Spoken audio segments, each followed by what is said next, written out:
Welcome, everybody. I see there's people already from the Dr. Takunda Mara page. Welcome, welcome. Let's share the broadcast quickly. Welcome to everybody on Fortune L Online. Welcome. Please come in. Let's get together. Let's get to sharing tonight. Tonight, we are talking about cheater alert or cheaters alert, plural or singular, whichever you prefer. Let us get into the broadcast quickly. Let us share to our groups and share at least to at least 10 or 15 of your groups and on your timeline, please. Before we get started, let's just make sure that we get more people in. Share on your WhatsApp groups. Let's make sure we're getting a lot of people into the broadcast. Let's do that quickly. Let's share, share, share, share. Tell somebody that we are live and we are about to talk about the signs of cheating. How do we identify those who are cheaters, whether it is a partner, whether it is your wife, whether it is your husband? We don't discriminate. We are carrying on from where we left off last week. Let us get to sharing. Let's get to sharing very quickly. Let's share, share, share. All right, I see we are picking up our numbers. Good evening, good evening, good evening.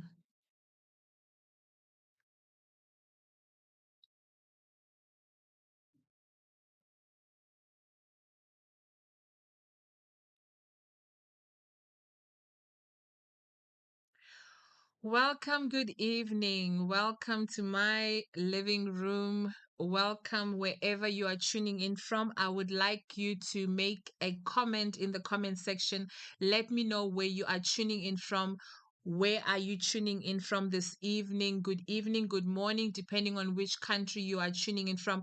I'm very excited on the topic that we will be sharing on tonight. We are carrying on from where we left off last week. It's going to be an exciting time. So I want to encourage everybody to invite your friends, your frenemies, your family members.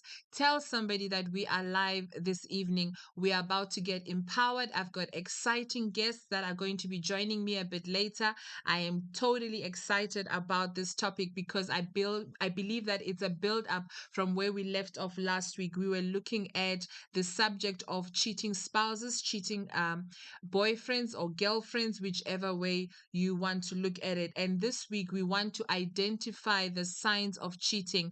I know that sometimes we think that people will pick up the alarm bells, but it's not necessarily so. And hopefully, tonight, we'll be able to help that person who will be tuning in into the broadcast to know a little bit more about their spouse or their partner and what to look out for. I don't see many comments. Are you guys still awake? Are you ready? And we are going to also get to a point where we're going to open up the lines. If you want to call in, if you want to share anonymously, we will not disclose your name. Don't disclose your name if you are going to be calling in. The number to call in, it is South Africa code +27815747274. Somebody please put it in the comment section. +27815747274. Be sure to call in with whatever question or whatever comment that you may wish to make. So, as I said, tonight we're going to be talking about the signs that your spouse is cheating. Oh, I forgot to welcome those of you who are on YouTube. You are very welcome. Those of you who will be watching the rebroadcast of this show or this talk that we're having tonight, you are more than welcome. And I hope that you will be blessed and you will be empowered and you will be edified from whatever we're going to be sharing about. Very quickly, we're going to be talking about the signs of your spouse or your partner cheating. As I said, there's a lot of things that we're going to look out for or we're going to discuss. There will be a time that I will be asking the guests also certain questions so that they can also participate and they can share their views. Obviously, I've got male guests so that we get an equal perspective or a balanced perspective from them as well. Okay. Infidelity, as it's always called, or sometimes called, or cheating, is something that undermines the very foundation of marriage, the very foundation um, of relationships, whatever relationships you may be dating, you may be, you know, engaged, you may be married as well. So it undermines the very foundation of every relationship, so to speak. It causes a lot of things. It causes heartbreak, it causes devastation, it causes people to feel lonely, people have feelings of betrayal, people end up feeling confused about their spouses, about their partners, right? It's not an ideal place that you really want to be in. Some marriages or some relationship break up because of somebody in that relationship having an affair. All right. Some relationships do survive. We don't know whether that is your type of relationship or not, right? Or somebody that you know. Maybe you coming from a home where or the home was broken up, or your parents' relationship were broken up because one of your parents cheated.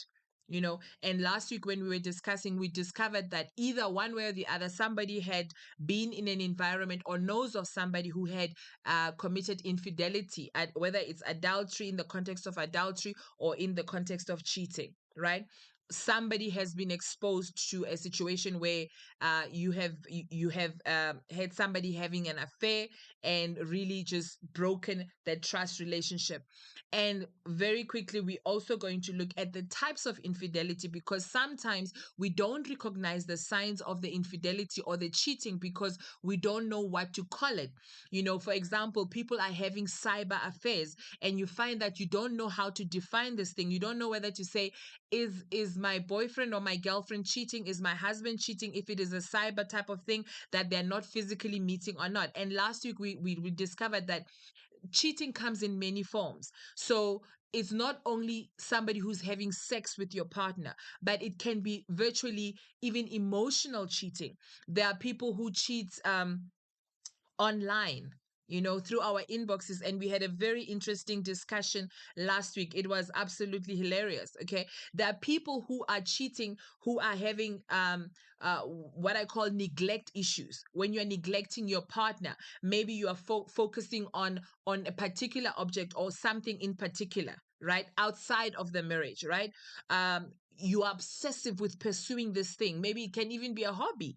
For me, when I look at it, I look at it as cheating as well, because now you have gone off and elevated something beyond your partner, right?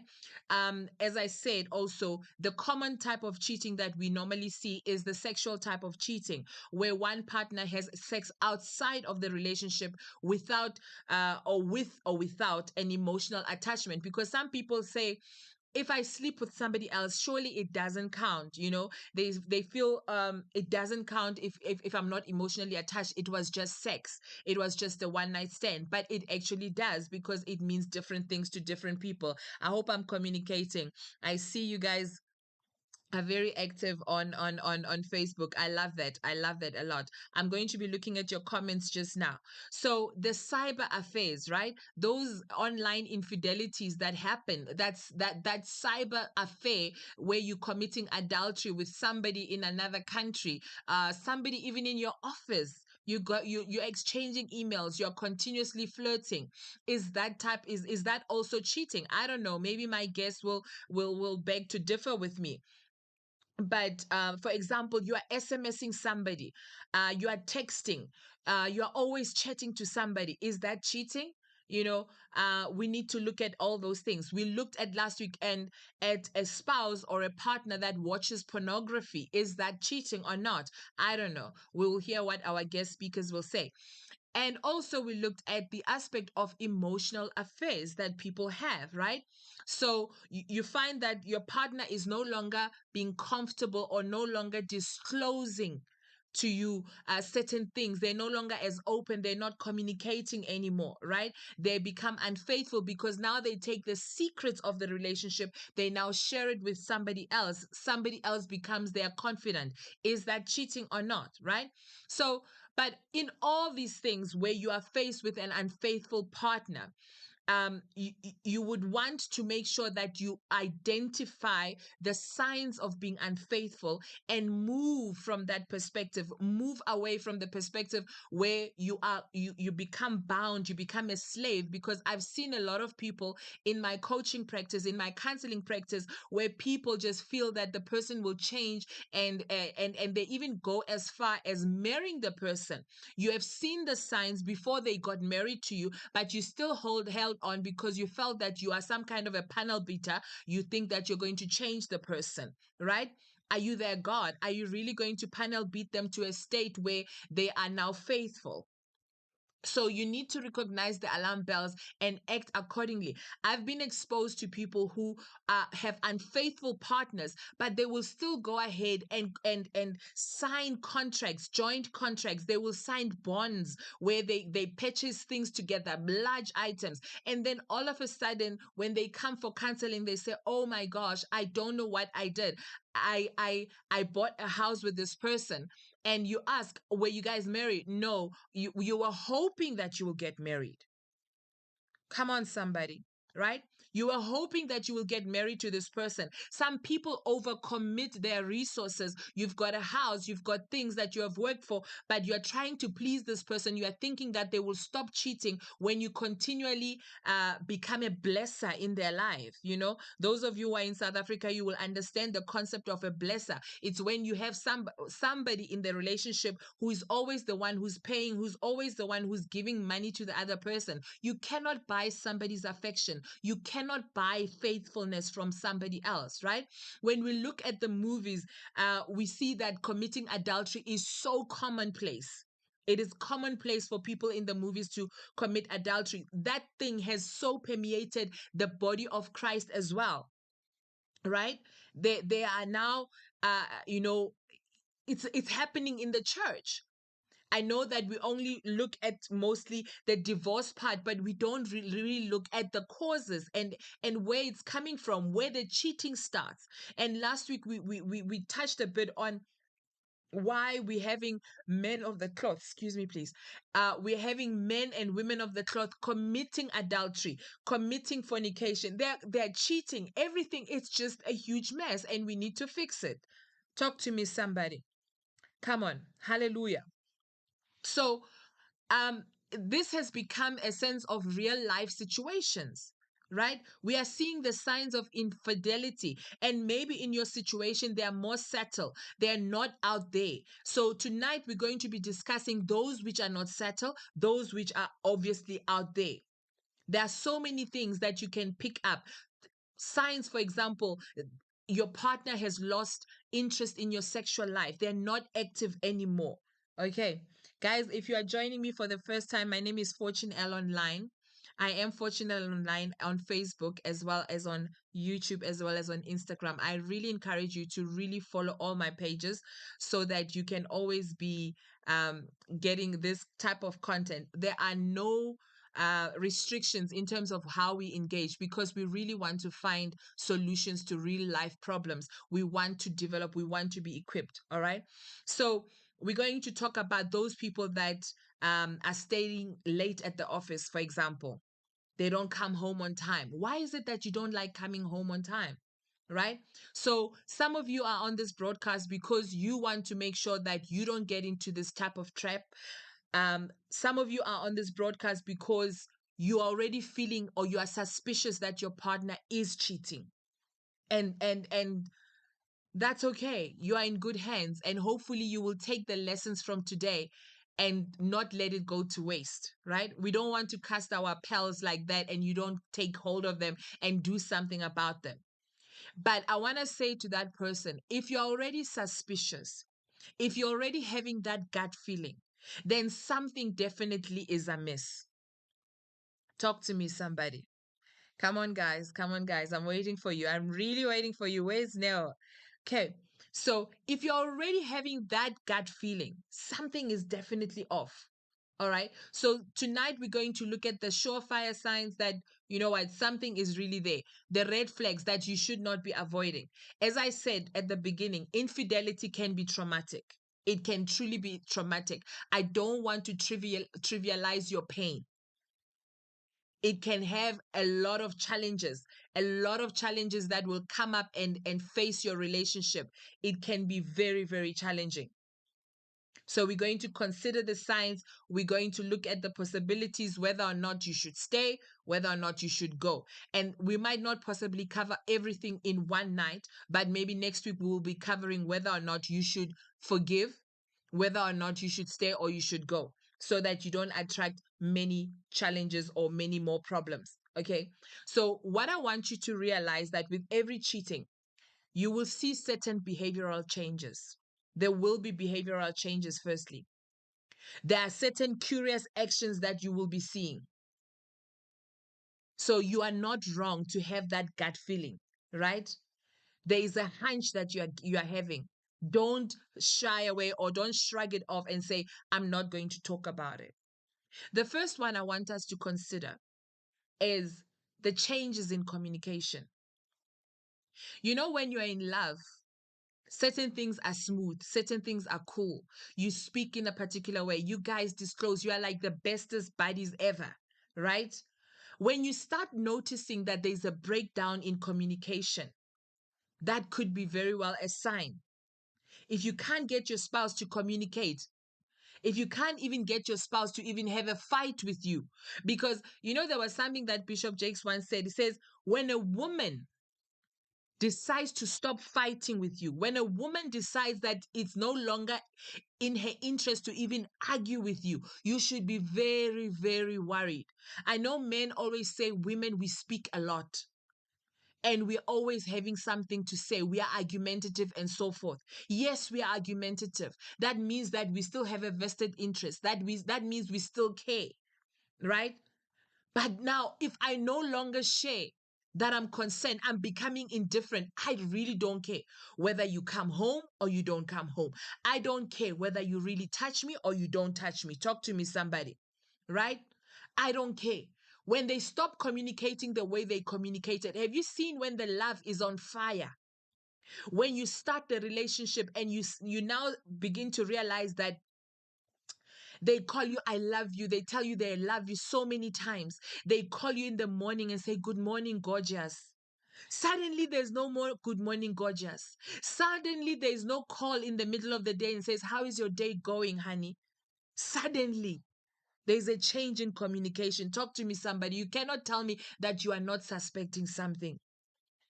Suddenly, you are no longer being spoken to the way you were spoken to. Be careful when the I love yous get less. Suddenly, they are stonewalling you. What does stonewalling mean, Fortune? They refuse to listen to you.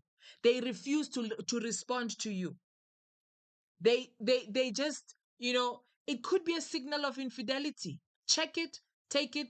They ignore what you say. They change the subject to avoid uncomfortable topics. You want to discuss serious matters, they're always changing the topic. When you are trying to find out, you've got this insecurity that you want to voice out, but the person shrugs it off. Talk to me, somebody. They storm off. You are in the middle of an argument. They storm off without a word. They just want to walk away. They come up with reasons why they are not ready to talk. They are always tired. When you want to confront issues, when you want to resolve issues, they are tired. They refuse to answer questions. They make accusations rather than talking about the current problem. They're always making accusations. They switch the conversation around very quickly. They use dismissive body language. They roll their eyes. You're talking to somebody. There's nothing as annoying as talking to somebody and they're rolling their eyes. Or they close their eyes as if they are meditating or they are sleeping. And you can see the person is sleeping and you say, are you sleeping on me? We are discussing something serious. And they say, no, I'm meditating. So they act in that passive aggressive manner. They stall, they procrastinate, they don't want to confront issues. I'm just going to mention a few of them before I open up the discussion with my guest speakers.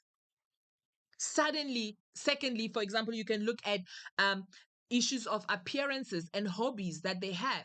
Suddenly, the person has got a new hobby from nowhere. I'm not saying there's anything wrong with having new hobbies, but when you know your partner, you know when something is off, something is suddenly changing. Suddenly, they are taking care of themselves extra. They are polishing themselves. They are putting makeup, extra makeup, even when it's not necessary to put on that makeup. They are just always, they suddenly feel that need to always look on point. They're suddenly dressing nicer. And men are a dead giveaway when it comes to this issue, because you know your partner is used to wearing in a particular manner. Suddenly they are wanting to be polished. Let me leave that there. I'm going to leave this point, some of these points for my guest speakers. You can also look at attitude changes. Their attitude is changing. Yes, they might be experiencing work stress or problems in their work and so forth. But suddenly their attitude has changed. They are more negative than before. What is causing that? Could he be cheating? Or could she be cheating? Remember, guys, when I say he, don't say I'm just leaning and accusing the men only, but it could be just, both sides. It could be a her or a he that is doing that. They become more critical of you. They are more critical suddenly. You cannot do anything right. You are the worst mother ever. You don't take care of the kids. You don't clean the house. All these years, you've been with me for 10 years. You didn't realize that I was not cleaning properly. Suddenly, you are more critical of me. They are always picking fights. They are always picking fights. More often than usual. I know that men will always say women always pick fights, but no, suddenly you are just picking fights because you just want arguments so that you can walk out of the house. You want that opportunity to go and cheat. The devil is a liar. They get defensive. When you mention infidelity or affairs, they get defensive. They even turn it around. They want to accuse you of cheating. When you ask for reassurance about the cheating, whether or not they are cheating, suddenly they don't want to talk much. Number 4, they lie and they avoid discussions. Lying and avoidance. If your partner is lying and avoiding issues all the time, check that man or check that woman. They're dishonest. When you are dishonest in any relationship, marriage or dating or otherwise, it's a red flag that you should be looking at. Why are they employing avoidance strategies on any topic that you want to talk about? If you are feeling as if you are being avoided, watch that red flag. They suddenly don't want to go to any place with you anymore. Suddenly, there are places that they just cannot go. There's a restaurant that they don't want to go. There's a part of town that they don't want to go. Why? Are you cheating? Why the sudden? It's like you are now suddenly embarrassed. We were walking hand in hand, hand in glove. We were sweethearts. You were my darling. Now you suddenly don't want to have a love language of touching each other. Why can't we touch each other? They are more secretive. Suddenly, look out for this one, and because suddenly your pastor is too much. They don't want to have anything to do with your religion or your Christianity, whatever it is. Suddenly they have a wandering eye. You know, when they say somebody's got a wandering eye, they're just always everywhere, right? They're always accusing you of cheating. And this one, guys, if somebody's accusing you of cheating, I see somebody's saying, raising a red flag. Somebody's putting a red card on the comments, right? So they accuse you of cheating, and you are sitting there and wondering, Gandhi, they're actually covering up their own cheating. And this one I touched on. The next one is indifference. When people are indifferent, they show lack of interest in the things that they used to love. They show lack of interest in how they communicated. They suddenly seem very bored with you. They are bored with you. They are bored with your children. They are bored with your hobbies. They are bored with even life in general. Are they cheating? They're suddenly very lazy. They don't want to do anything around the house. Let me rush this quickly. And welcome, Minister Mpo. Thank you so much. Says cheating is most disrespectful thing one human being can do to another. It's disrespectful. It is disrespectful. They're indifferent for family events. They don't want to go anywhere. They don't want to go to birthdays. They don't want to go to weddings. Suddenly, they're just indifferent. This person is slowly withdrawing themselves from you. Are you seeing it? he's slowly or she is slowly withdrawing. They don't want to come to your mother in to the mother-in-law's birthday or whatever function. Number 6, look out for the changes in the sex life. Look out for the changes. It's not uncommon, yes, that the sexual life or the bedroom part can fluctuate. It does not mean you are already always, on supercharge or whatever. But look out for those subtle things. Is it that they are tired, or it's more than just being tired? Is it that they're just not interested anymore? No matter what excitement you're trying to bring in. So you start noticing that there is considerably less intimacy. You are not connecting anymore. There's no connection. Some people, the sexual life is practically non-existent. And I want one of the guest speakers to also touch on this point. I hope to come back to it. If I forget, please, guys, help me come back to it. I was told, I remember hearing this, um, you know, while I was dating, that once you get married, the sexual life drops. It's like you are lucky if you even do it twice in a week. I hope this is not X-rated. Some people are crying in the comments here. Please don't cry. Suddenly, there is no sexual life to even speak of. I want to know, I want to ask the guest speakers, why is that? Why the sudden drop? Why is it that the other parties stopped being interesting, or is it that you wanted me to be playing gymnastics? Is it that suddenly you want to experiment, you want the other person on top as opposed to missionary position all the time? Suddenly you are coming up with a whole manual of the new positions that we need to be exploring on, right? They suddenly want to introduce a lot of new things because now they're experimenting. They've got uh, the armpit one, the one from outside. They've got that one that they're busy with, and they are showing them all these new moves. And suddenly they want to now come and experiment at home. And now you are put under pressure because if you cannot perform at the junction the way the one who's outside is performing, you are in trouble. Now, suddenly there's this comparison and this competition that you are not doing it the same. You are not doing the acrobatics anymore, like the one outside. If you're not doing the acrobatics, the other problem can be size becomes a problem. Because now the external size is different to the internal size. And now when you're going into the fitting room, the thing is not fitting properly. Help me, Jesus. Some of the things I say. Oh my goodness. Your comments just put me in stitches, really. Right? And the other thing is sometimes that you can have these changes to your sexual life because the other party suddenly is very worried about sexually transmitted diseases, right? I remember when I um guys, we real on my channel, right? We really real. Yes, we can't do acrobatics, Minister Mpo. I actually had to break up with, I broke off an engagement actually because of what I discovered. And my terms and conditions were very clear that I was not going to have a sexually transmitted disease, or I'm not going to die early and my parents not enjoy the benefits of having me being alive long term just because my partner chooses to have extramarital or affairs or extra partners.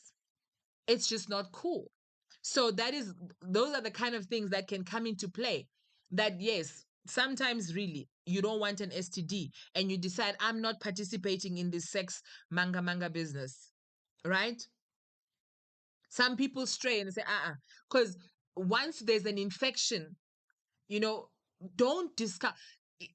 Often when you, especially with women, let me say, a woman is an incubator. They take in. So if there is going to be an infection, an STD in the relationship, and they try and bring it out, you don't even have to, they don't even have to smell out that you are actually cheating. When the woman is not the one who's cheating and you have slept outside, you bring stuff in and the woman, let me get out of there. But I think you follow where I'm going with this, right?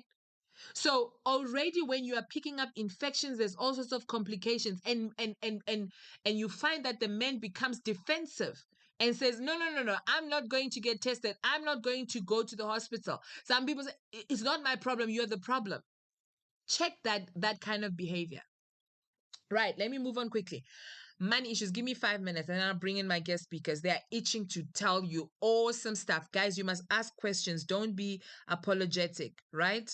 Um, Audrey says we can't compete with the side chick because she's on a mission. She has a point to prove. I don't know, guys, whether the side chick wants to prove a point and these acrobatics. I don't know. Ladies, I think we will have to do exercises and do whatever, and get a coach on these acrobatics. But be that as it may, if it was working before, it should work afterwards, right? We're not flexible the same way. And even the men will not be flexible forever like that. So the other signs that you will look out for when you guys are having money issues, right? There's some kind of financial stresses at home, or you've undergone financial stresses at one time or the other. Wake up. Check your statements. Check the bill. What number is being called regularly, especially when you're not around? What is going on with your financial things? Check the credit card statement. And this one, guys, let me confess, I was also a victim of this. I opened the cabby hole of the car and I found receipts of women's clothing. And I don't remember receiving this clothing. So come on, somebody. Wake up. Who is he buying stuff for? Right? Suddenly money becomes more of an issue between the two of you.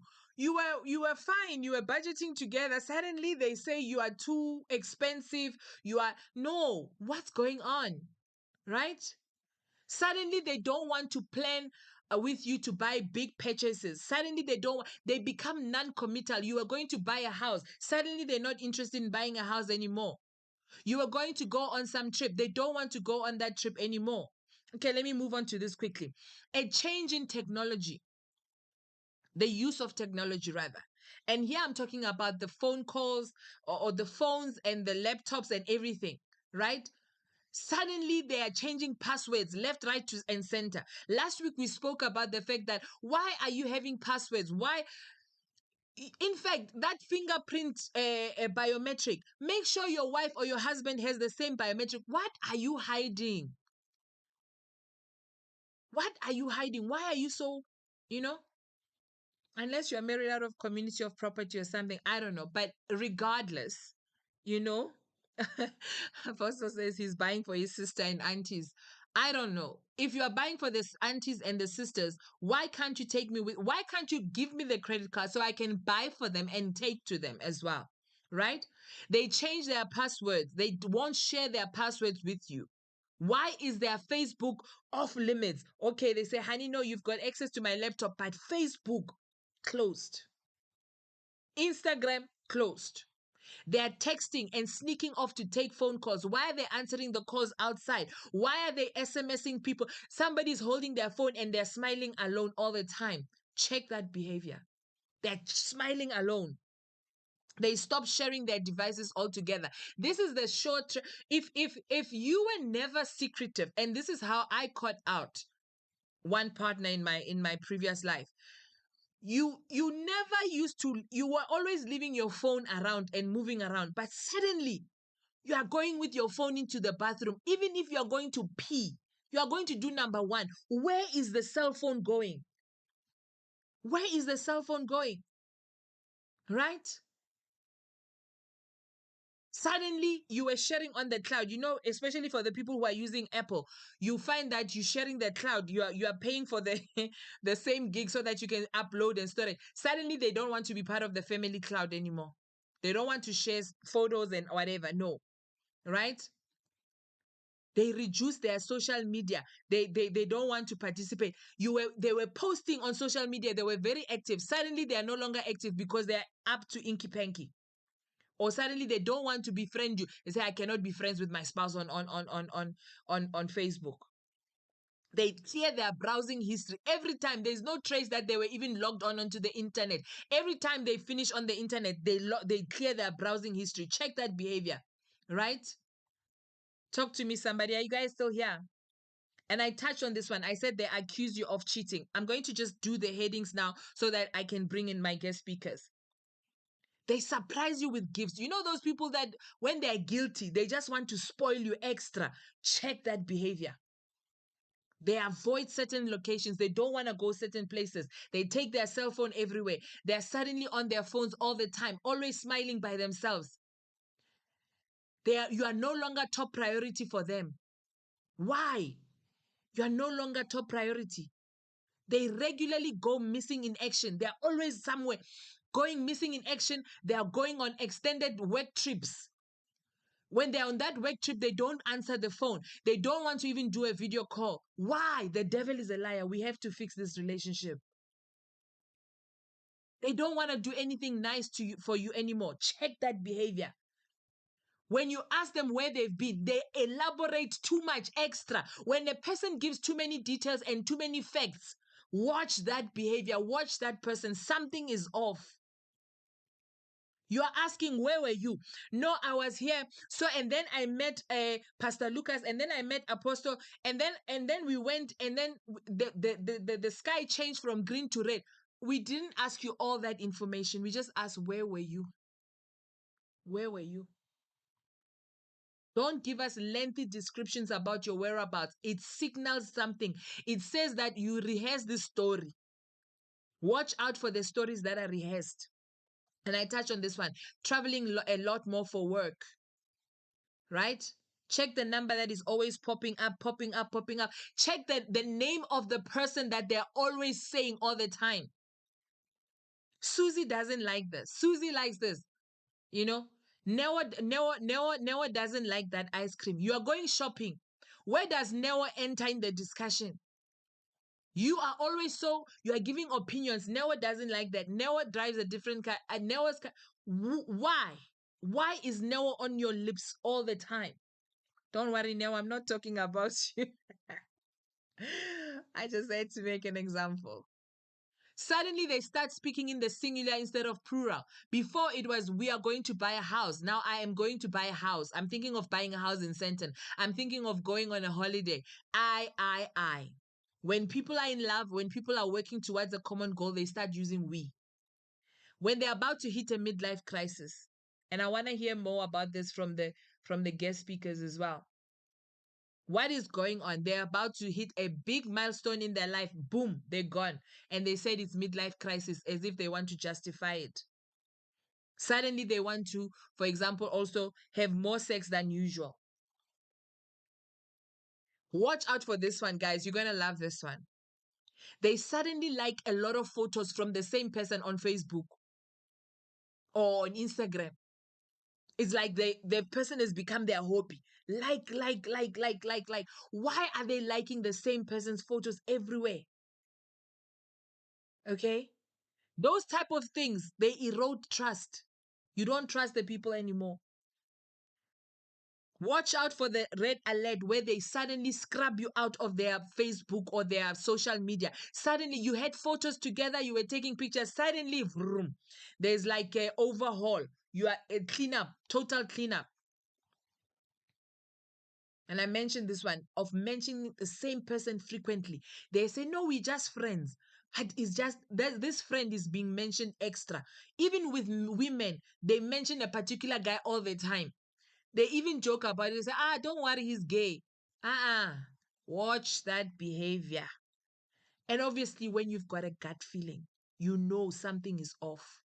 There's a reason why it's called a gut feeling. It's an intuition.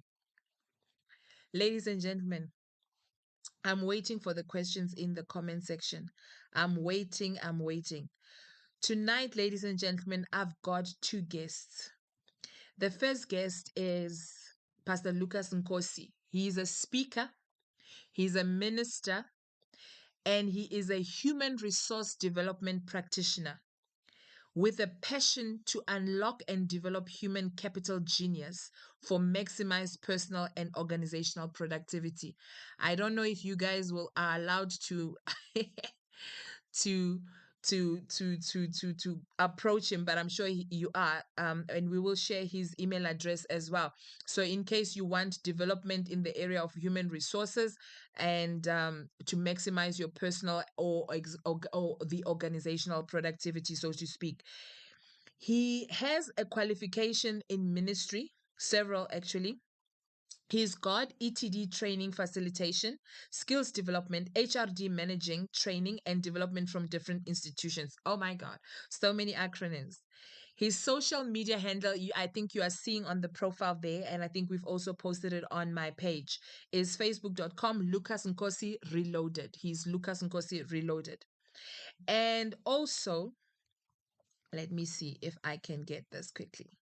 We've got our resident expert, Dr. Takunda Mara, who's a prolific orator, um, a preeminent scholar of the Bible, and I think you guys can bear witness to this. He is a minister of the gospel. He is also a wealth coach, and his message has empowered so many to discover their purpose and pursue their destinies.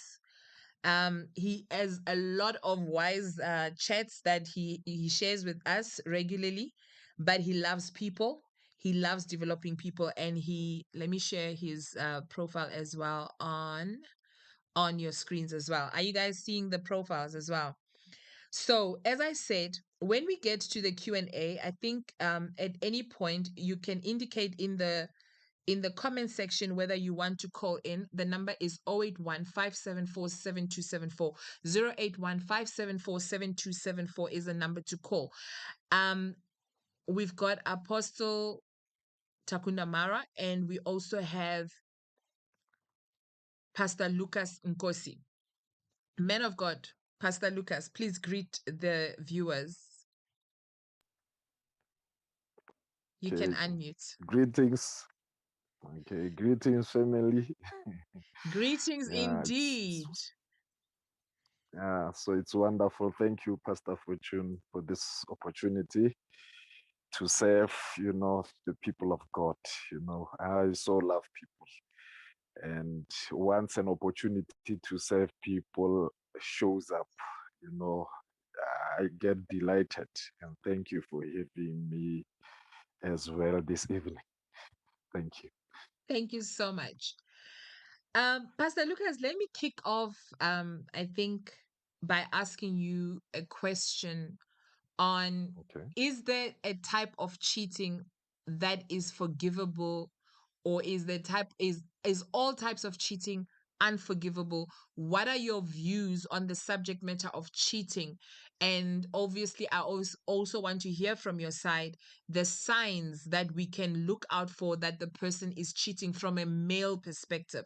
I know I've done a rundown on the different types of cheating that from my perspective, but if you want to pick up on some of them and go in depth with them so that we can understand, and maybe in your career, in your profession as well, or in your personal experience, you've experienced some of these or you've done some of these, I don't know.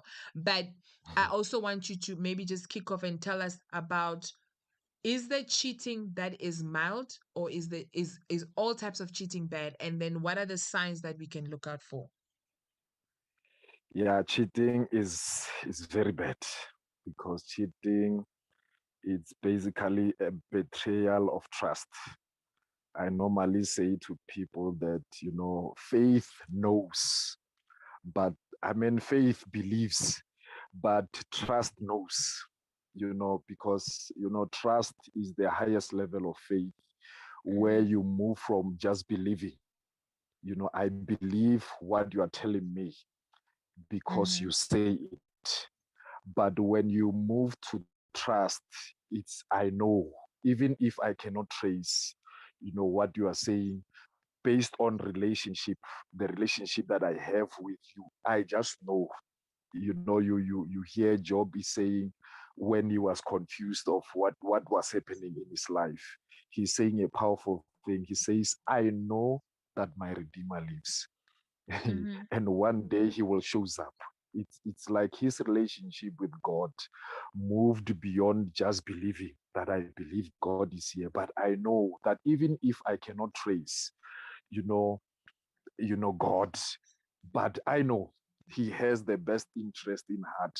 But now when you cheat, now you betray that part of knowing, and life becomes difficult because cheating does not affect only one side, but I'm speaking about it on different levels, so that we should not limit it to one space, like in this case. And we learn, basically we see that picture, from the book of Genesis chapter 3 there. God has been having a wonderful relationship with Adam and Eve.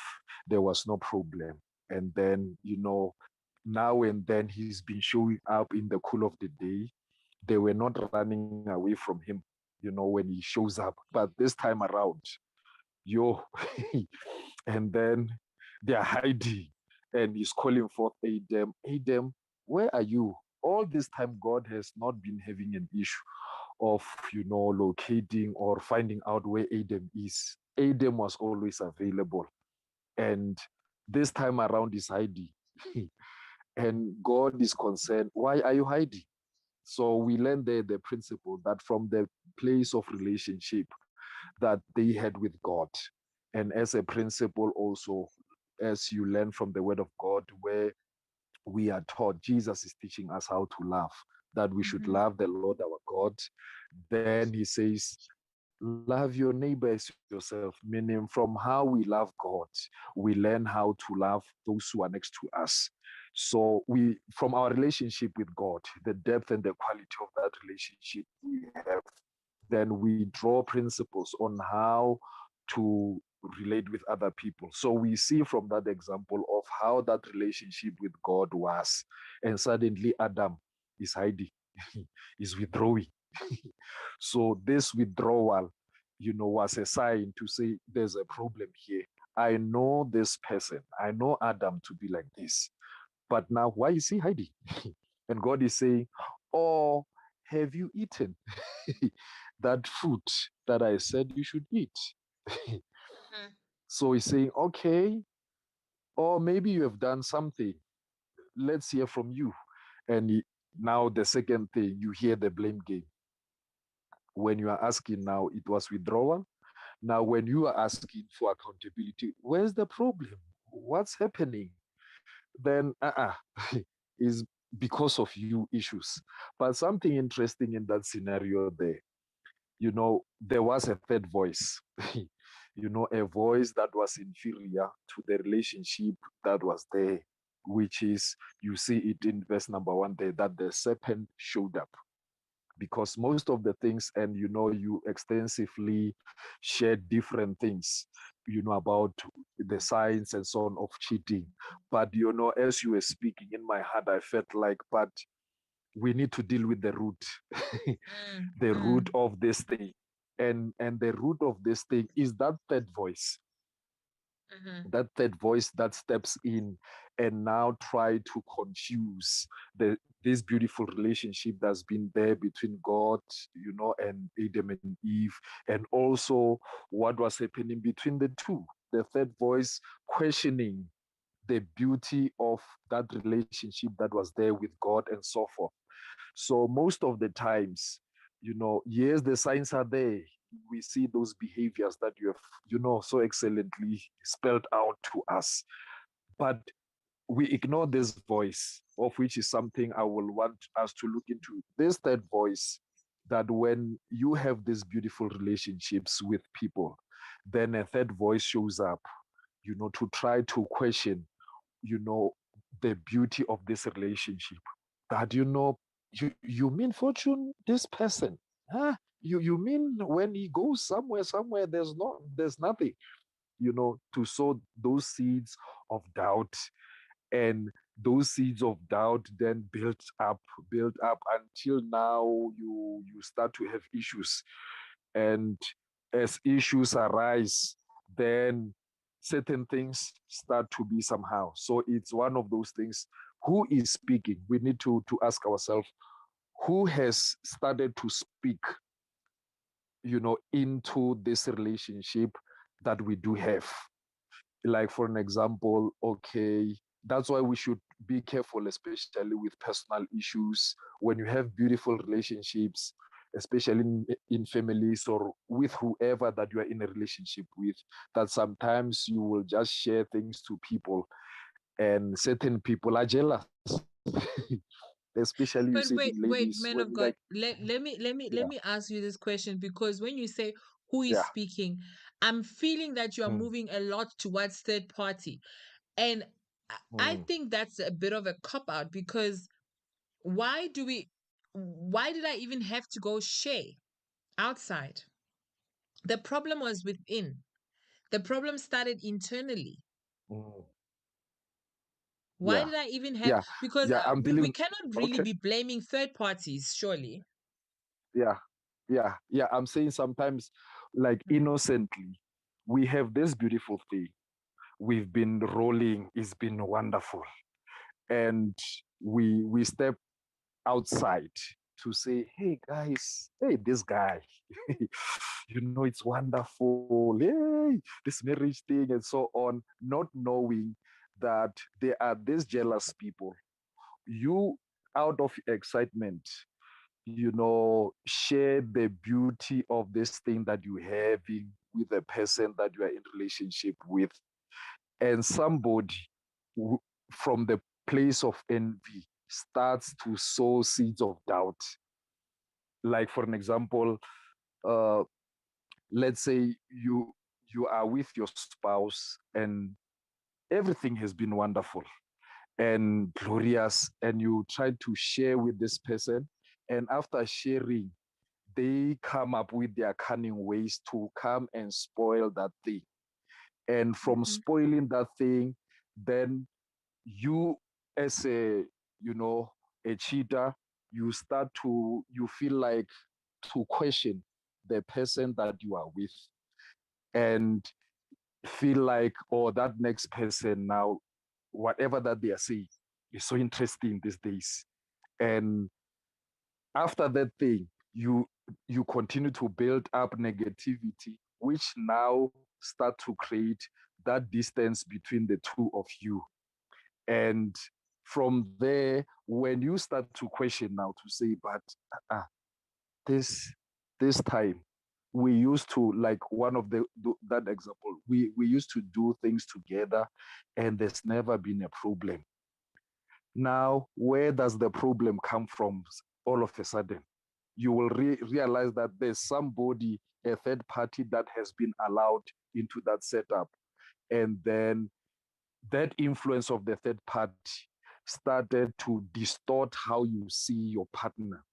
And from there, it's like that deception starts to grow, and as it grows, then you start to distance yourself from this partner, and all those things, those great, points that you've been raising, start to develop gradually to that point where now this kind of strange behaviors start to show up in that setup. I You hear you, never sir. had a So we need to mind that voice of deception, that voice that says, you know, the grass is greener on the other side.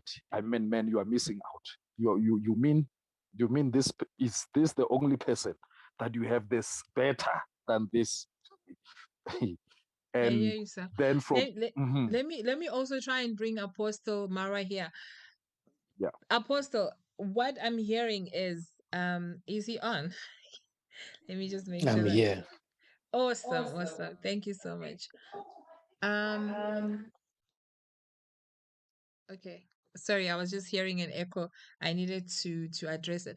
So what I want us to talk about, Pastor Lucas is saying you invited the serpent. And I know that we normally have this discussion about how mankind cheated on God to start with, basically. And he made an example that really starts off, you know, in Genesis and how the whole cheating behavior actually started there. I don't know if you want to go there or not, but that is um his point of departure is at the point where he's looking at the third party that we suddenly decided to go spill our guts to, and they suddenly have a lot of opinions about our spouse, and that it leads us away. I don't necessarily actually agree. I know that third parties can speak badly about your spouse and all that thing, but I'm saying there's principally something wrong at foundation level for my spouse to even feel the need that they cannot talk to me any longer and they want to go out. What is your comment on that? All right. The first thing that I think I would deal with is there is no justification for cheating in many different fronts that we can talk about as far as cheating is concerned. If you look into the Bible, even when you talk, it's a relationship or it's a marriage. Once a marriage is established, it's a covenant. Once cheating is brought in, what it does is it affects trust. And whenever trust is affected, it means certain benefits have to be withdrawn, because you cannot be sure of investment in an invite you do not trust. So when you begin to see a person withdrawing, like what was committing, what you need to know is before they even cheat on their partner, they do not even trust the relationship they are in. Because if you I think we lost the apostle briefly there. I don't know what happened, but we will try and get him back on. um what he was basically touching on is that there is no justification for cheating. There is no justification for cheating. And just as we all right, oh, you're back. all right. So if you trust the relationship you are in, it is impossible for you to cheat. Then, without touching much and on that, I want to tackle on he spoke on the third voice, in which that is a very valid point. That in most of the times, what makes people to cheat, what makes people to be greedy, what makes people to steal, there is a third voice that speaks. But we need to look at the root that you was talking about. Remember, when you get to be with a person, you need to make sure that you have dealt with yourself. We understand people have different weaknesses, and that is where it comes from. The devil can never tempt you on the frontiers of your strength. The devil can never tell a person who is who is strong against a certain issue to do so. He tempted Jesus. The first temptation was change stones to bread. Why? Because Jesus was hungry. People cheat because they have found an opportunity to. People cheat because they have decided to. Even if a person, we may clarify or categorize it as a mistake, we also have a part, if you are a believer, where we talk about self-control. Joseph was left with somebody's wife, and the woman was willing to sleep with him. The woman was willing. She undressed herself. The man ran away. That was Joseph. Finding an opportunity, and I believe the woman would have never told the husband. The reason she reported Joseph was because she was afraid Joseph was going to speak first, and her version was not going to be believed. Then we see a man like David. David sees somebody's wife bathing on the rooftop. He knew he had the power. He knew he could do it. What did he do? He called the woman and he killed the husband.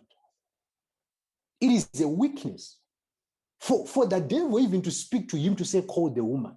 The devil knew that you could not resist. The devil will never tempt you on matters that you can't resist. You are greedy because you are weak on that area.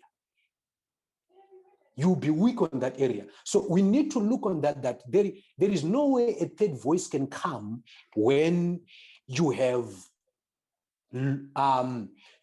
built your walls, you have fortified your gates.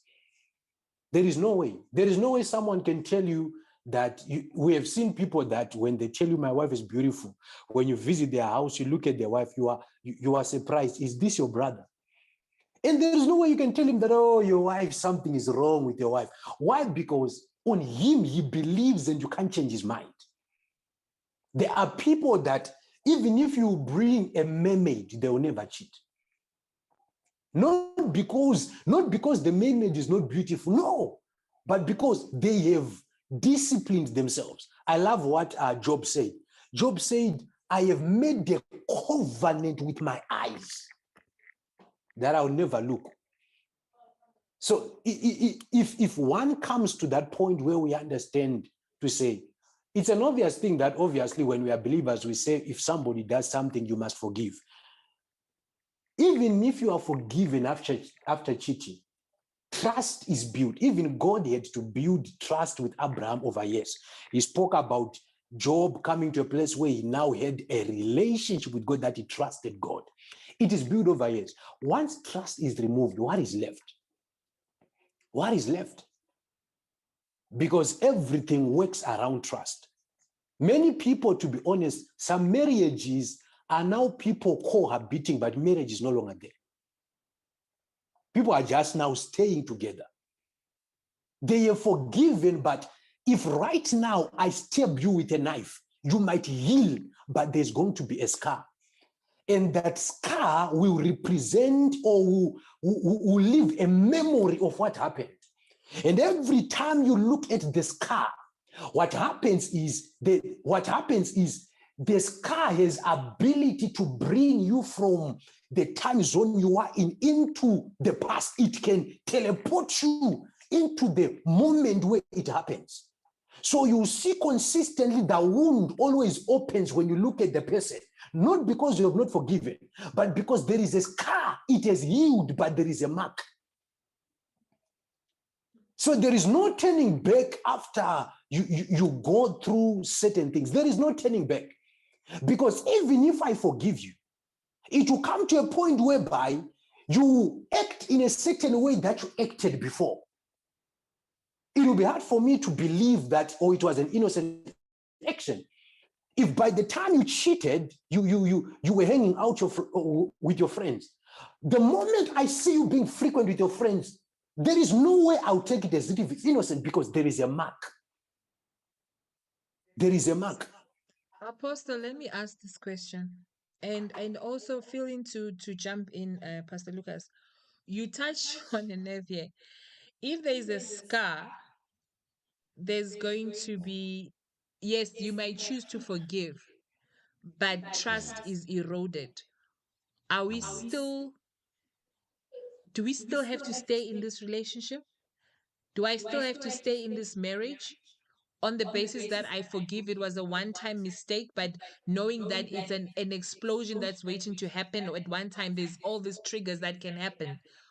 What is your view? And I want to hear Pastor Lucas as well. So I want to just hit with questions now, guys. If you've got questions, please put them in the comment section. You're welcome to also call in so that you can ask the speakers as well. Are we obligated to stay where there's these triggers that can always happen? It's a choice. The first thing that you need to understand is it's a choice. When you entered that relationship, he proposed you and you said yes. When you got into a marriage, he said, do you want to be my wife or do you want to be my husband? You said, yes, I do. And the guy, it's his choice. It was his choice to choose you. It was your choice to choose him. There is this way that the apostle, Pastor Lucas, spoke about the aspect of people blame shifting, whereby because now you have entered into an environment where your spouse has cheated. Because remember that throughout the relationship, forgiving, it is something you are giving even before what has been done. Let us remember that, because true love covers a multitude of sins. Now, what begins to happen is in as much as there is a trigger, because the moment you get married, there are going to be a lot of issues. And your heart has got a certain aspect that it is programmed to live in the past. All right, there is this scientific thing that I want to show you. The mind does not know the difference between imagination, memory, and reality. The mind does not.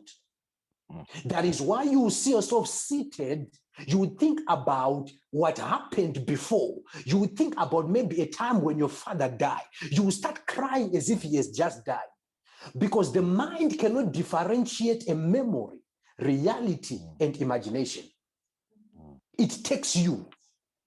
So when it comes to the aspect that you are with a person now, and they have done you wrong, and it's just a trigger. Because most of the times when you ask people that have divorced, why did they divorce? They do not even know where to touch, because it becomes a collective now. The cheating has just become a trigger to bring out other issues that were happening that you were ignoring. So the reason you are no longer forgiving is not about what has happened. The reason you are no longer forgiving is all those issues have now come, and you have also found a platform to open up. Maybe because all these years you could not open up certain things you did not like. So it's not about I can't forgive. No, you can forgive, and you have the ability to forgive.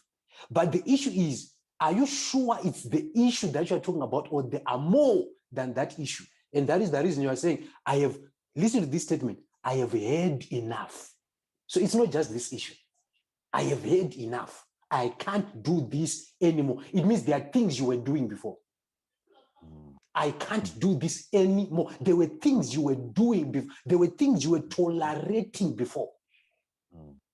But this has just become, in history, they call it the Sarajevo incident. My God. Apostle Lucas, please help me here. The Sarajevo incident. When do we forgive? When do we exit? Yeah. Yeah, before I get into the forgiving part, I just wanted to make a follow-up on the third voice issue. Yes, Very please true. go ahead. Truly, it's by choice. One of the authors, Stanley Magee, wrote a book on I Cheat, So What? And in that book, he's building a case. He's simply saying, when people cheat because they can, it's as basic as that.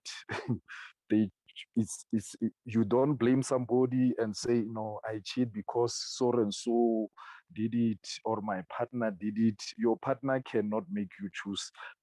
Cheat. You cheat because you can. So, and then what the other thing that Apostle just hinted is the issue of choice. And why was I starting at the point of the third voice? I'm saying we are exposed to those voices that questions, the kind of relationships we have with our partners or whoever we are in relationship with. And we have responsibility to guard against such, where the Bible says, guard your heart with all diligence. Because one of the things that happens in relationships, which opens a door for cheating to happen, is because when the negativity comes in, we become irresponsible not to guard against such things. So hence the issue of trust. And I started by saying trust works from the place of knowing, not just believing. Now, when you trust, meaning you know that I chose not because I was drunk. And, our relationship is so strong that I know. And I'm so content with this person that I've chosen. And the apostle has said it so wonderfully that, you were not drunk. You made a conscious decision to say this one out of all of them. So when third voices come, because of the depth of that relationship you've built, and now the strength of that relationship, as in that knowledge, then will cheat proof you against voices that comes in. And now on the issue of forgiveness, it's choice again. It's not what people, we don't forgive based on what they've done. It's by choice. We choose that, okay, out of all this, I mean, even God knew all this kind of sins but he chose to forgive. And then trust was built continuously from there. But I'm saying, let's guard against these voices, these external voices that come, because it's from there. It's when we allow them to come in and they start to tamper with the trust issues, distort the beauty that we have, that now all these manifestations now start. I mean, start like what you've hinted on now, smiling with phones. Because I'm asking myself, okay, before you started to smile, on that phone, who are you smiling with? Isn't it that third voice? Now, suddenly, when you start now to have issues with cleanliness, this bursts of anger about cleanliness and tidiness. Now, where does it come from? This sudden change of behavior. Like God is saying, yes, sir. I think while you are touching on that, Mm. there is an aspect while you're speaking that, was being revealed to me of exposure. And I would want you to touch on that. Mm-hmm. That most people, the reason why conflict of thought comes, it is because they have now been exposed to an environment they have never been.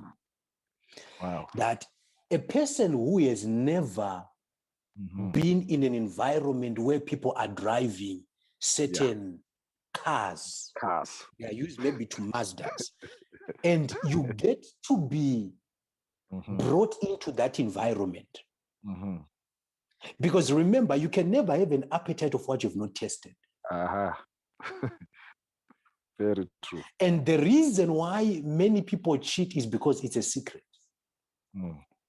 So they have tested an environment. Now there is something that is coming.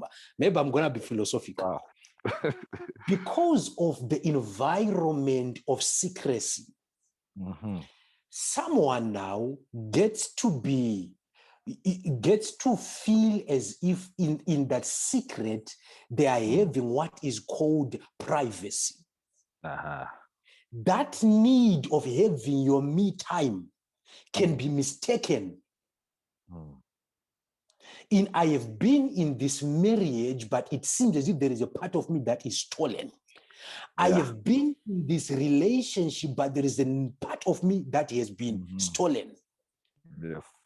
And by so meaning now, you begin to see a person continuously doing it because they have reversed, they are no longer in the relationship, but they now want to be themselves. Remember when the Bible says, and two shall become one.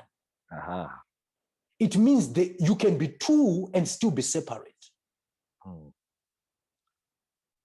People can get into a marriage and still be separate.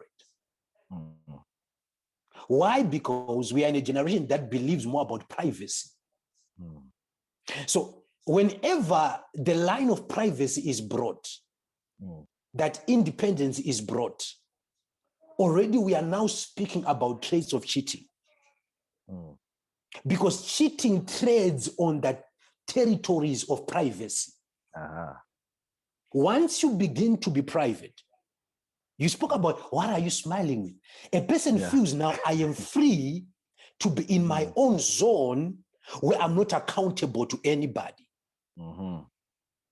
So they are more joyous in that environment, like a child who is playing at the back of the house while they've stolen sugar and mealie meal in the kitchen. The reason they are enjoying doing that and cooking that mealie meal is because no one is seeing them. But if you call them to cook in the stove in the kitchen, you will see them lose interest. Why? Because that aspect of privacy is what is bringing them joy. And once a person deals with that as a decision, like what you are saying, because that third voice, it is that small, stubborn, demonic voice of a weakness. Because the Bible says the heart is the most wicked thing. Who can know it? Even God himself in the book of Genesis, the Bible says, and God regretted creating man because the continuous thought of their heart was wicked. So right now, as I'm speaking, I know you can see it. There are people in relationships right now. They might not have cheated whereby they've slept with someone, but they've certain secrets. And remember, the moment your partner knows that you have something that you are keeping secret, they will start also having secrets. Yeah, very true. They might not tell you, but they will start having secrets. So it's not about maybe it is a build-up. It's a build-up. It is a build-up to say, all right, what we are talking about, this person we are saying they are cheating now. They did not start now. Even for a woman to say, a woman cheated, the guy was doing it. Do you know there's no one who come in front and say, I'm cheating? That's why he says, I caught you. Yeah. I found out. It was hidden somewhere. Then this one says, oh, you are doing it. They might not tell you that they saw it. They say, okay, I will also do it. I will also do it. And it seems as if it's a secret, but already there is no more trust like what you explained as you began.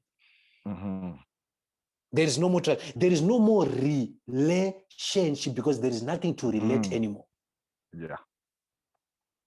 There's nothing you're agreeing on anymore. So I think I want you to just help someone on that, on the aspect of the small voice. The small voice, it is you.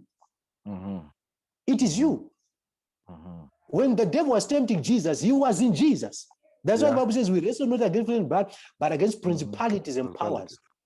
Casting down every imagination that exalts itself. It is in you. You still sugar because you tasted that it is sweet. It is you. Very true. Very true. So it's so very much important that you say it right to say exposure. This exposure and this privacy. You see, even David and Bathsheba, it's at that moment where he felt like, no, I need a break on this, purpose thing, being a fighter. Then he was exposed to something else, to that balcony and sees and like, wow. Somebody said a UFO, an identified flying object. Kind of a thing. So that kind of deception that says to you, this is better than the one I have. So things we need to guard our hearts against that. And the aspect of growth where now this opportunity to grow together and get exposed to this and openness is very much important so that we safeguard. Because if we don't deal with this deception and it speaks, the voice, that imagination speaks louder, and we are in that space of privacy where deception, like I think it's Proverbs 18 where it says a person who just want to look at things alone, then is in trouble. Is in trouble because that's the breeding ground. That's why the enemy now and then, when he wants to deceive, he separates you aside so that he influences you. And when you step now into certain zones, then you are somehow. And therefore, issues like withdrawal, withdrawing from how you used to withdraw, issues of communication that Pastor Fortune was alluding to as she was opening up, those aspects now gradually start to show up. Even the lying try to protect those smiles or aggression to protect those things, because it will say, no, something has influenced you in a certain way that spoke somehow, or you were exposed, you have tasted something somewhere, And such and people, you can't change them. yeah, yeah. Such, But at such the end people. of My wonderful Mhm. guest, I just want to interrupt this call. There's a call that has just come in, so I just want to make sure that I give the caller an opportunity before they cut off. Welcome, caller. I'm going to call you caller. I don't want to call you by name in case you want to be anonymous. You're live on air. Hello, Pastor. I just wanted to ask. It seems like we are, I don't know how to put it across, but it's like we are underestimating the magnitude and the effect it has, cheating has, even spiritually, the spiritual aspect of it. From my understanding, like when you have when you have intercourse with the other person, you become one with this person, right? I stand to be corrected. So there's this whole soul tie thing going on. There is the connection part of it. So when we say that you can forgive and actually move on, and when this person, now you are no longer two. When I came into the covenant, we were two of us. Now we are three, we are four, we are five. How am I going to move on from this whole situation? I kind of feel that's the part where people like are just there, but they are bitter. They are not getting what they signed up for, but they are just there now because they are stuck. That is an How? honest question. I mean, we are stuck. We are in here. We didn't sign up for this. This is the reality. And what I've been hearing from my guests, I stand to be corrected, is that we're supposed to stick it out. Apostle Mara, please come in here. All right. The question that I would bring in, it's good that the caller spoke about the spiritual aspect. Once people get to have intercourse, there is an exchange of energies, there is an exchange of destinies, and all those things. Now, here we are not just talking on an aspect of saying you should stay. What we debated on was the issue of forgiveness, because forgiveness is not, you don't forgive a person based on whether you feel or you like. That's why we said to live, it's a choice, and to stay, it's a choice. Now, on the aspect of soul ties, many people have spoken about soul ties, but they've not spoken about that soul ties are very versatile. Because when we talk about the soul, we are talking about the mind. Do we get that? When we Tracking with talk you. when we talk about the soul, we are talking about the mind. That is why a human being is divided into three: the spirit, the soul, and the what? And the body. In the soul, that is when we have the mind, the will, and the emotions. So a soul tie, which we have the mind, the will, and the emotions. It means when we say you have a soul tie, we are saying you are willing to cheat. Your mind has thought on it, because before you sleep together, you have slept together. Before you thought of picking that call and say, I'm coming to your house, you already did it. Jesus says, when you look at a woman lustfully, you have already committed. We talk about the emotions. You have already divided and given a person your emotions. So it's a soul tie, because these three things, you have already surrendered them to a person, in which it's by choice. It is by choice. Because if we were to say emotions are the ones to make a person to have a soul tie, we have the son of David who had a soul tie with the sister before he slept with the sister, and he hated the sister after he slept with the sister. Right. There was a soul tie before they slept together. And he died the moment he had what is called what? Listen to this. What he had when he had soulish gratification. He died. So there are soul ties that are there before gratification. So when it comes to someone who's cheating, like what I said, you can't change a person who's cheating because it's a choice.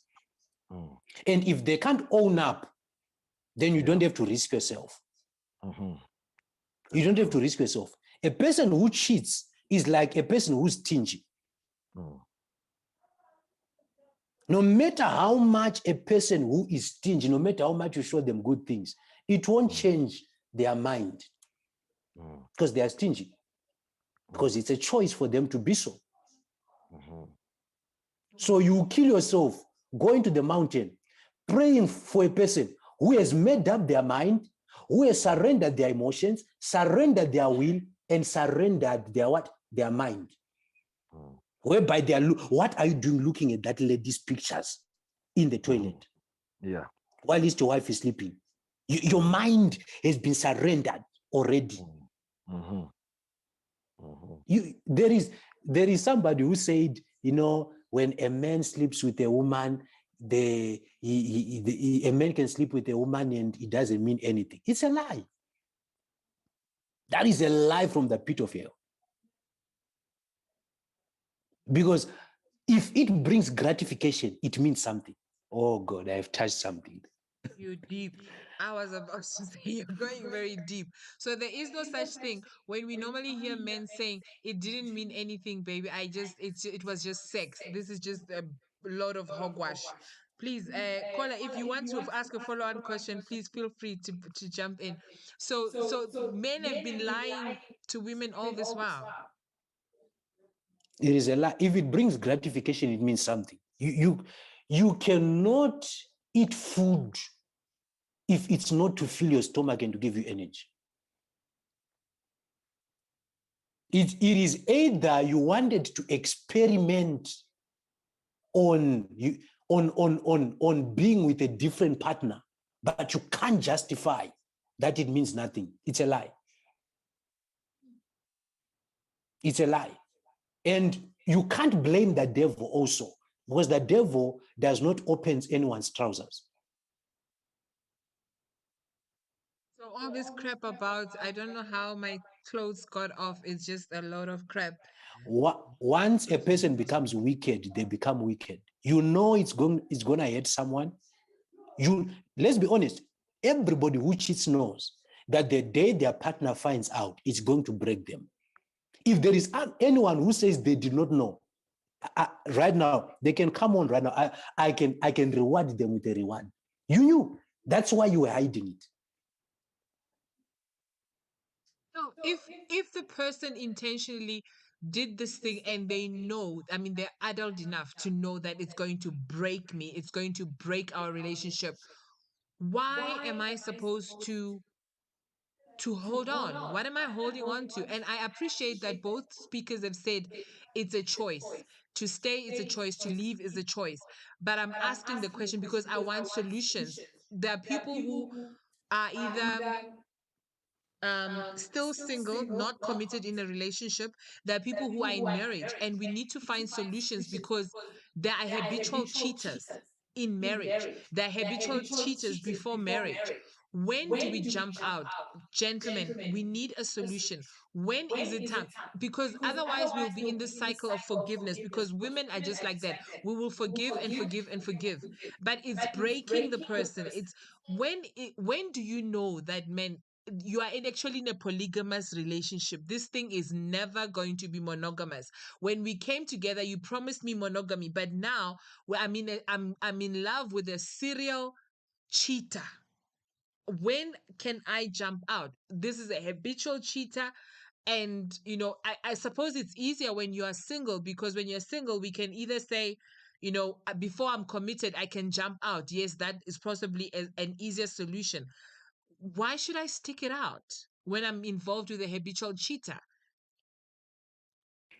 I Pastor think Luke, oh, sorry, Apostle, you can go. I think it depends.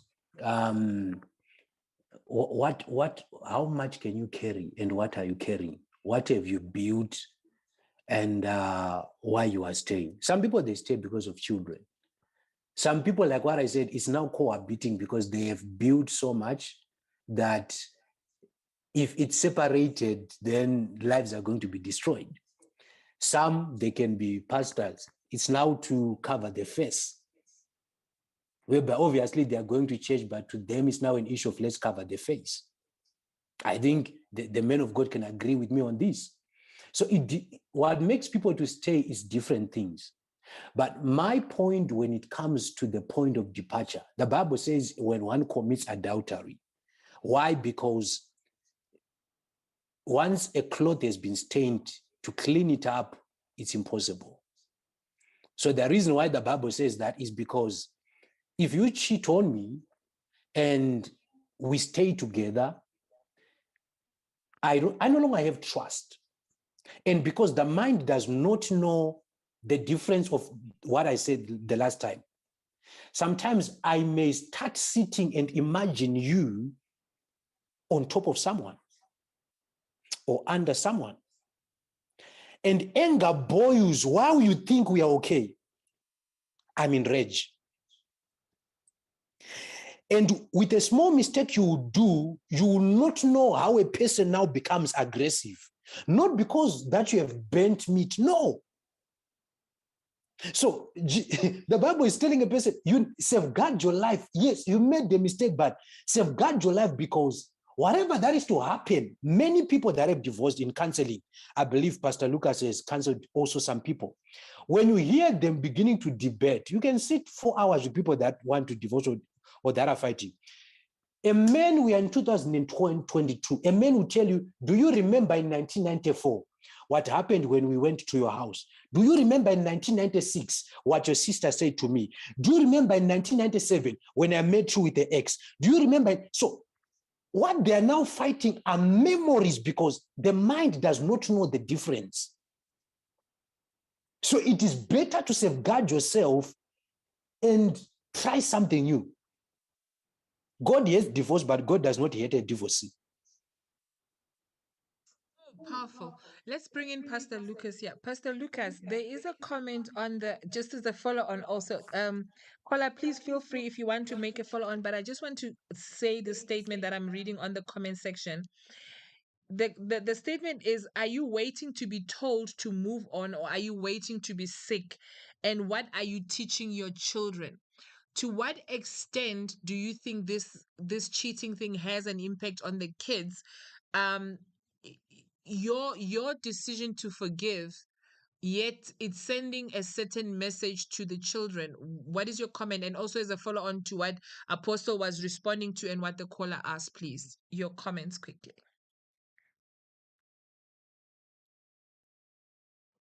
Did you hear me? Is Pastor Lucas still here? Okay, I think I lost him. You're muted, sir. Okay, so let's go back, Apostle. I think let me fill this question back to you. That there's also these issues of sickness. What are you teaching your children rather? All right. I think we need to really, like what I said, it's a choice. About the issue of sicknesses and all whatever that you are doing, it is a pattern you're going to show your children. Some people, like what we say, things like abuse, even cheating itself, it's an upbringing. What you normalize becomes a pattern, becomes a lifestyle. If children grow up seeing maybe their father being shouted at by the mother, they grow up being disrespectful. If they grow up seeing their mother being beaten, they grow up being abusive and being bullies. That being what? Bullies. Because they feel authority has to be physical. So we need to look at that and be very careful. That's why I said, when it comes to marriage, there has to be openness and one has to be strict. The reason people get to this is because when you get to have people that do not have a foundation in marriage, they don't fear God, number one, that marriage will never survive. Number two, people that do not talk. The reason why you are keeping this issue and some of the questions that are being asked is because you are married to someone who you are afraid to ask. Why are you doing this? If you can't ask your partner, why have you cheated? That's powerful. The destruction of the communication channels in a relationship, it's devastating. We need to be careful the patterns of relationship or the patterns that we are creating. What are we teaching our children? I think this also is somewhat, you know, creates the roots towards gender-based violence, even because you know, what are we planting in our children? We really need to be careful about that. But before I forget, I just wanted to let those who are still online, and we'll probably publicize this towards the end of this month. I will be bringing legal experts because we're going to be looking at the issue of cohabitation. Apostle kept on touching on, the fact that what ends up happening is that people are just cohabiting. Some people get stuck in relationships where there's been cheating, but you just basically disconnected. You are no longer really in love. You're just there for the sake of the children, for the sake of whatever. And we're going to be looking at the legal aspects of it and saying what are the legal aspects of cohabitation when some people are bound, they feel like they're bound to remain in that marriage. But what are the solutions that are there? Because I believe that when I started this topic, especially on cheating, it's a build up to understand how do you free yourself. There is the spiritual aspect, but also I think I'm not oblivious to the fact that there are also financial and legal aspects that need to be taken into consideration so that people don't feel like they're enslaved and they're going to remain in bounds and they feel like I cannot leave this cheating relationship. But what are the solutions that are there for me? We're going to touch on that so that we can just open up our minds. I know that we are looking at these things from a Christian perspective, but what also I think what the Lord placed in my heart is that a lot of people, especially Christians, would want to stay within a marriage for the sake of saying I'm Mrs. So and so or I'm married, and that they just continue in the cycle that what will people say?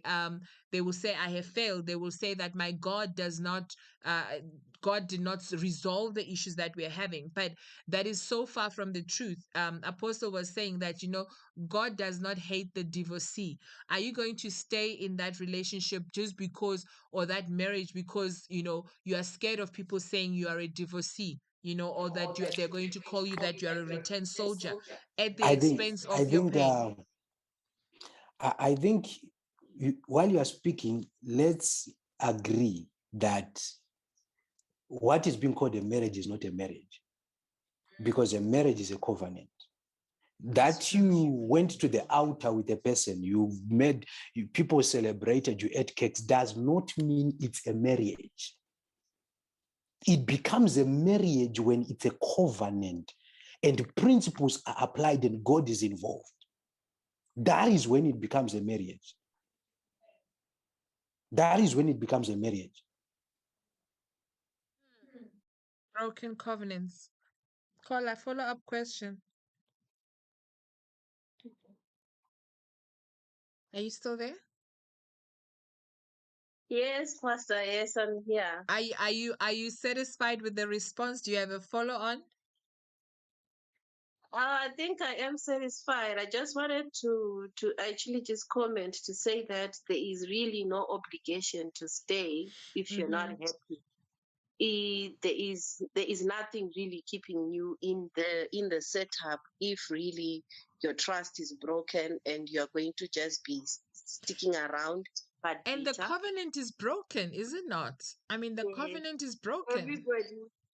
Yes, everyone deserves to be in a happy place. So if you are going to say, I will stay there and you are bitter, you are not doing anyone any service by staying in such an establishment. Thank you so much for having me. You're welcome anytime, my darling. Anytime. Thank you so much. I, Thank you. I wanted to ask the caller a Oh, sorry, question. don't go, caller. All right. Apostle? I wanted to ask the caller, when we say marriage, that word, what does it mean? You touched on that. I was actually agreeing with what you are saying because I was saying that there is no need for us to stick around and say, I will forgive and I will take in anything that is going to happen because this person once made a commitment that they are not keeping up to. If you made a promise and you broke it, then I cannot stick to that promise. I will stick to what you're doing now. What you're showing me now is what I should go with. So I am actually agreeing with what you've been saying. Yeah. No, I wanted you at least to take a pen and a paper and break those words into two. There is a word marry and there's a word edge. On All that right. word marriage, the moment the marry part is no longer there, it's impossible for a person to keep on being there. Yes. Well, So that's I think Correct. powerful. you touched on a very good aspect to say, if you're no longer happy, and it's not just about happiness, it's about yourself. Whenever you get to be with a person, it has to advance your purpose. It has to bring you closer to your purpose and your assignment with God. And I think many people, that's where they have died. And I love the fact that, the caller said, if you are no longer happy, because a lot of people, we talk about pastors. How many pastors have you heard? They say, oh, he was on fire until he got married.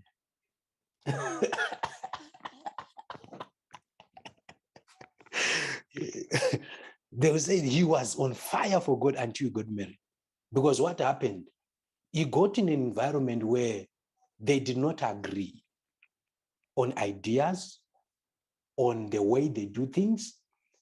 And at the end of the day, one had to submit their purpose for someone to be happy. Even in an abusive relationship, someone is submitting their happiness for someone to be happy. There are people that were supposed to be great business-wise and all. They submitted their dreams, washed away their dreams for someone to be happy, to say, let me just leave him to be happy so that we don't fight.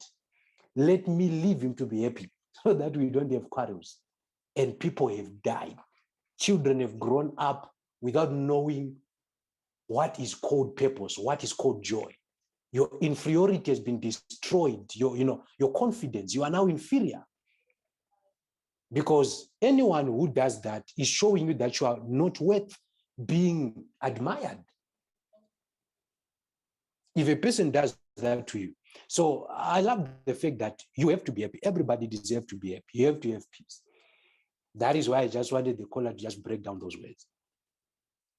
Thank you so much, caller. Thank you for that call. Guys, if you want to jump in very quickly, you can call. The number to call is 081 574 7274. We are about to close. We're left with about 13 minutes to our broadcast. I just see somebody says, wearing a 500K wedding ring in daily sorrow. So joy is very important, that you are in a happy place. If it costs you your peace, it costs too much. That is what Apostle was saying. If it costs you your peace, then it costs definitely too much. So if you are in the audience and you still have a question, I urge you to ask that question very quickly. My speakers are looking at the comments as well. And let me see what happened here. So if you want to ask a question, this is your time. Before we close off, we're going to be rounding off. I'm going to be asking for closing comments from the speakers. But I think I'm struggling with one of my guest speakers, but I will continue with Apostle so long. Apostle, we spoke a lot about the issue of forgiveness, and I think we touched on it now and again. Um, but I want to ask specific questions in terms of, and I touched on this briefly somewhere halfway mark. I said, what is forgivable? What are the signs that, or what are the types of cheating that you would advise, especially for the single ones as well, single people who are not yet committed? What types of cheating can we really say this one is an immediate exit strategy? Do I stay, for example, do I forgive somebody who is showing remorse? Is it enough for the person to show remorse? Just quick answers. I'm going to ask. I've got about 5 or 9 questions that I want to ask directly. Do I forgive because they're showing remorse? Yes or no? I don't think Forgiveness is a choice. So if you want to forgive, it is you. What is it that you are willing to give? If you want to give the forgiveness, you do. If you don't want, don't give it. So you can't be advised to say what is forgivable and what is not forgivable. And based on a person, are they remorseful? Have they agreed that they've done wrong? And that is why it's called forgiveness. Are you sure they won't do it again? Okay. Because if they keep on doing it and you are keeping on forgiving, because forgiving, you are giving part of yourself. Oh, I've spoken something there. Forgiving, you are giving part of yourself. That person is damaged. So if you keep on giving them those chances, how much are they going to take from you? Hmm. That's powerful. Just to give everybody an update, Pastor Lucas had to jump off because of the load shedding. Actually, he was kicked out of the discussion. But I'm sure that you are getting blessed. You are getting equipped from the wisdom that we are getting from our speaker as well, Apostle Mara. So you are giving something of yourself. How much of that giving do you want to do? Right? I'm going to be asking for closing remarks from Apostle, and I'll also make my own closing remarks. I've had several questions and several comments, for example, from people who touched on, issues like, what if the person says it's a one-time mistake? Is flirting cheating? Before I actually do closing remarks, this one, Apostle, I would like you to touch on. Maybe you will touch it on the closing remarks as well. Some people feel that flirting does not really equate to cheating. But what if you have spoken to your partner and told them that you are not comfortable with their level of flirtatiousness? They are cheating on you, or that you feel they are disregarding you, or they are disrespecting you. People who have said, it was a one-time thing, baby. Forgive me. I will never do it again. Is that good enough? Do you forgive then? Do you forgive when the person is just saying they are showing remorse? How many sorries are too many sorries? For example, how many sorries are enough when somebody just habitually cheats? There's just a serial cheater. Um, is it cheating when the person has not defined the relationship, for example? So you are maybe dating and you are still collecting data, but you're not sure whether you are really dating towards the purpose of getting married, or and stuff like that. Is it okay to cheat on a partner? That was one of the question. Is it okay to cheat on somebody because you don't have a defined relationship, so they've not named you as yet, right? um and also, again, I think I would like Apostle to touch on the encounters online briefly. I know we touched on it last week as well. um Somebody also made a comment and said, um they can take the person cheating with a stranger, but they cannot tolerate if the partner has cheated with a friend, right? And people who say, if you take my skeletons or my baggage and you share with somebody, you are sharing the deep emotional things that is way too intimate, right? So those are the comments that have come. So I would like you to do your closing remarks in answering all those questions that I've also highlighted, and we take it from there. Apostle? All right, you have asked a lot of questions. There were some, especially the beginning ones, that I wanted to get again. But Yeah, when we we can talk about recap them. when we speak about flirtation, what is to flirt? Mm, You flirt because you are trying to lure someone. mm, So to you, a person might say, "Oh, I didn't cheat. I was just flirting." And it comes in two parts. The first thing is someone who wants to lure someone to ease the tension. To that, I cannot just come to you direct and say, "I love you." But let me flirt and see how flexible you are.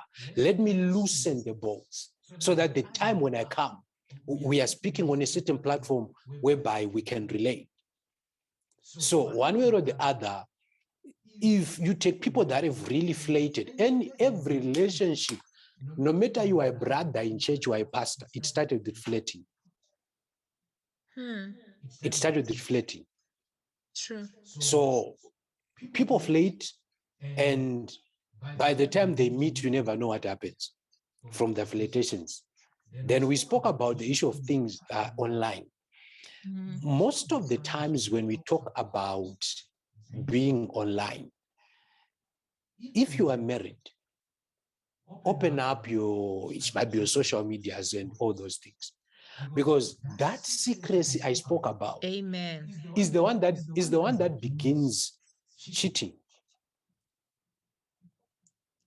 Stop You being cannot secretive. cheat.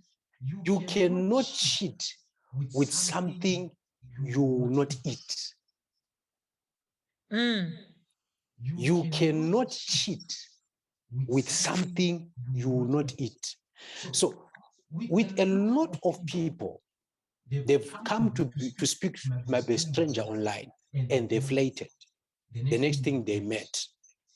And because this is a fast thing, something secretive is very good. Stolen sugar is very good. It's very sweet. That's why you would see a husband would cheat but would not want to marry that lady, because or you see a person saying, when we were a boyfriend and girlfriend, I will enjoy. Now you are staying together. I'm the last face you see when you sleep, the first face you see when you wake up. There were times where I had to pretend not to be angry. I would be angry when I'm at my house. Now, if I'm angry, you see me there. No one is pretending. No one is pretending. So we need to look at that aspect. Then there is a question I think you asked on top in the beginning questions when you started, that I think I'm just gonna respond, then close. You can go back again on those questions. I think we had the flirtation one, and then that it's a one-time mistake. It's not a habitual cheating. All right. All right. So we said it's habitual. If it's habitual, it means it's now that person's habit. They now stay there. It cannot be a mistake because you did it. That word mistake is divided into two words: to miss and to take. So you did not miss, because if you missed what you took, you'd have taken it back. But the fact that you took it and enjoyed it, You took it and you enjoyed it deep. if you mistakenly take something in a shop that you did not want, you take it back. Take it back. So you did not mistake, you did it. So when it comes to cheating, let us not be too gospel-like. Let us be straightforward. That is why most people who take their relationships on principles more than certain doctrines, their relationships thrives more. I hear you, sir. So If you cheat, Baba, we will sit you down on a table. You have to answer. We don't need a pastor there who will sugarcoat. Sit down on a table, answer. sit down and answer. We don't need pastor here. We need you to account why you have cheated. Apostle, can I cheat if I'm not in a defined relationship? This is powerful Why? stuff, honestly. All right. The problem with people is finalizing relationships that the partner is not finalized. That's deep. So you individually finalize the relationship by yourself, and the other one is not there yet. We're not on the same page. Talk to me, Apostle.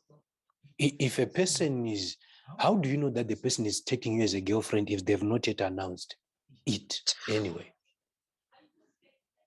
If you are not called to be a wife, to say you are now my wife, why are you being a wife? You are going to be the hating of a wife because you are not even a girlfriend. You are still in trials, but already you are acting like a wife.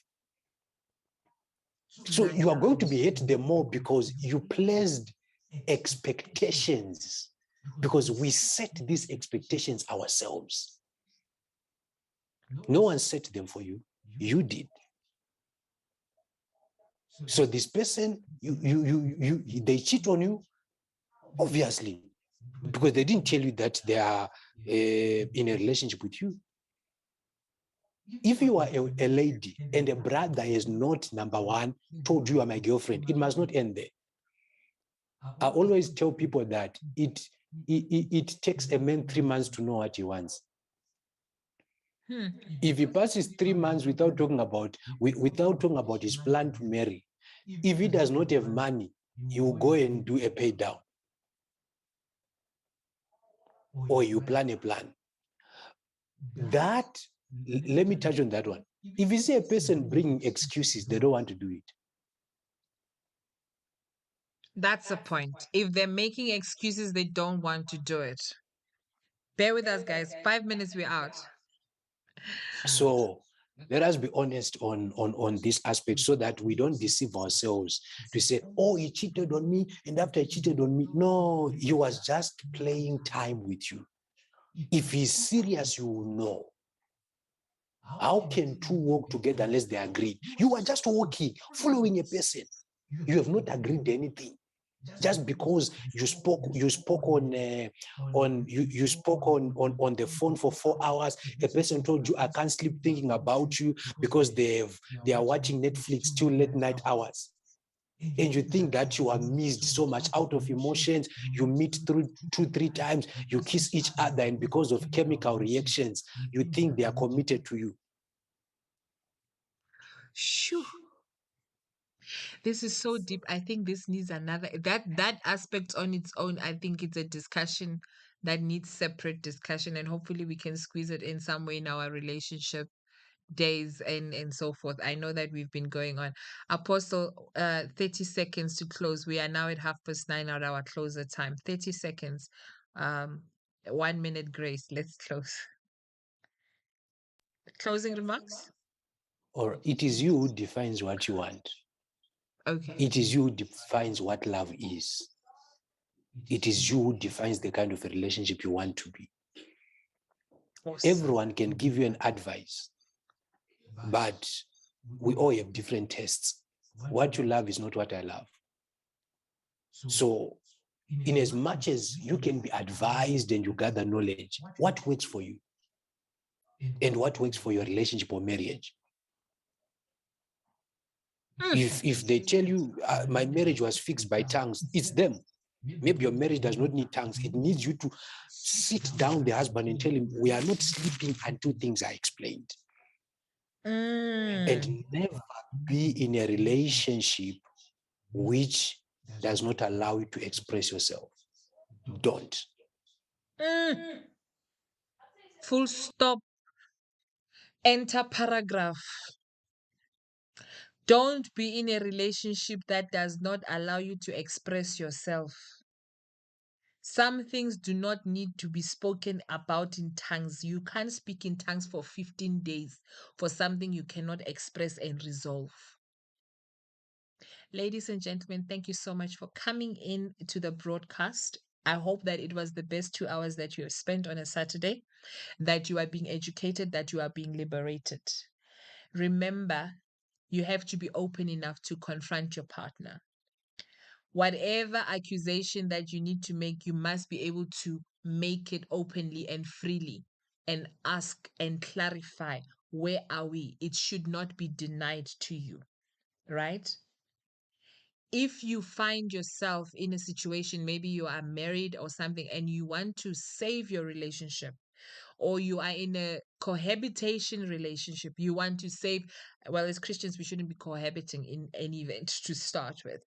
But if you want to save your relationship, consider going for counseling, consider getting help, consider listening to this message again and again. We'll probably have to break it up into two so that you can listen to it in two parts and re-listen to it. Make sure that you get help before you get into a depressed state. You don't want to have depression in your life because of somebody else while they are busy joyful out there. and enjoying themselves, and you are finding yourself in depression. Nothing is worth your peace. Nothing is worth you getting hurt in a repeated cycle.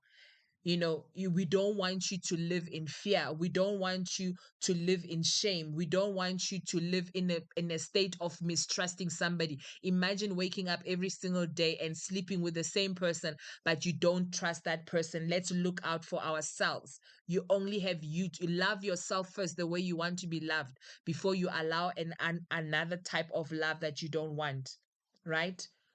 Emotional distress is not worth it. Okay, it's not worth it.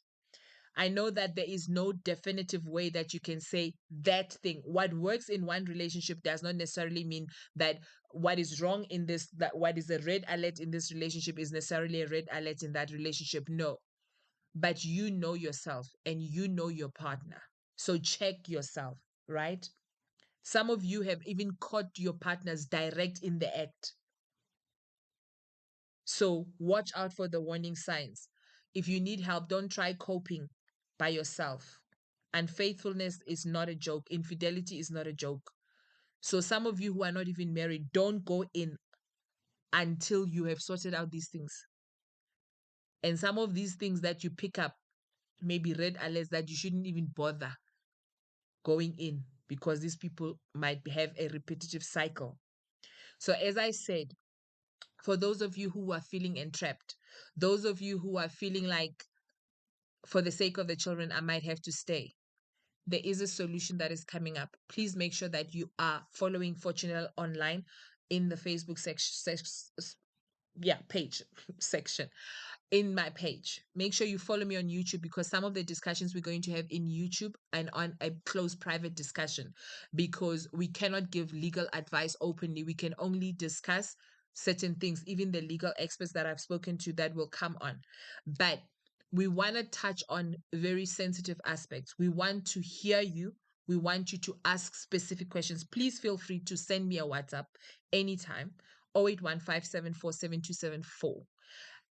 I will make sure that I get that question across to the lawyers and we can answer your question, because I know, especially a lot of women, they feel entrapped. They feel that they don't have the money to get out. They feel they are concerned about their children.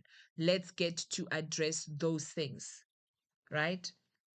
For you who's not married yet, let's help you not even get to the point of divorce yet. I hope this has been a very informational and educational session, and that you guys have been blessed and equipped by this. Please make sure you do leave me some feedback in the comment section, in the inbox. I really want to know whether these sessions are helping you. God bless you so much. I will see you next week, same time, 7:30. And I will be announcing other sessions that we will be having, not necessarily on relationships. It could be also on business, but on various aspects. So I'm very excited about what my channel will be doing as well. So thank you so much. God bless you, and good night. And I will see those that I see tomorrow as well.